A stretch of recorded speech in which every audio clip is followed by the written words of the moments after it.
Today, there are not many historical events from colonial times which Americans can recall. One of them that may come to mind, however, is an event known as the Salem witch trials in Puritan New England. There are a variety of historical sites to this day that have been identified as places where sorcery and witchcraft were practiced. Throughout colonial New England times, there would be multiple people accused and executed for witchcraft. People who were from lower classes in society, particularly single women, those whose relationship and knowledge of spiritual doctrines and speeches could not be recited. There are those who demonstrated supernatural knowledge or strength that would be different from what the average Puritan believed was capable of and would be brought into question. And there are those who might have something happen within their family, a financial loss, or animals in their farm that are dying off, and those beliefs of evil spirits now coming to a person could be signs of witchcraft. Yet at the same time, there were challenges in which people who were accused of being witches, what do? If they lie, they are committing a sin and would be punished by God. But if they were innocent and they told the truth that you're not a witch, the society would believe that they were lying and as well would punish them for not being truthful for these false accusations, and people were caught in a catch-22 scenario.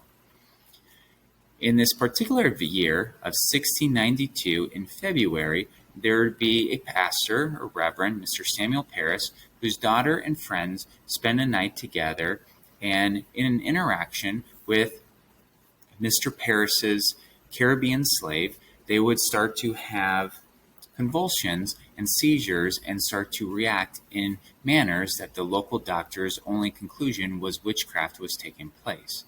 The daughters eventually accused their slave of being a witch. Among two others, they are going to be executed without also clarifying that there are others amongst the community who are also practicing dark magic and sorcery.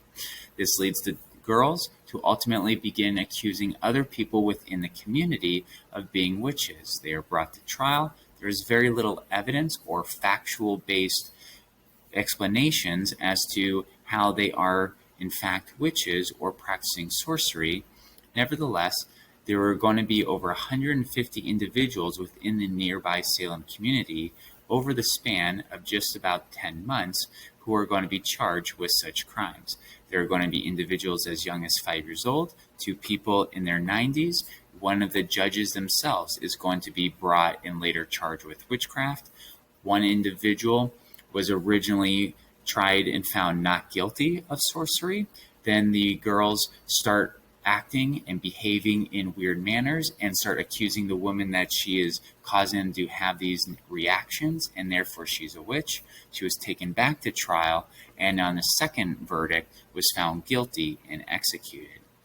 By the end of this series of hysteria and panic within the community and false accusations with little evidence, 19 individuals would be hung and executed through these trials. Some other members of the community would die while in prison, and one individual was killed not by hanging, but actually having a large boulder stone placed over his body and slowly would die from lack of air.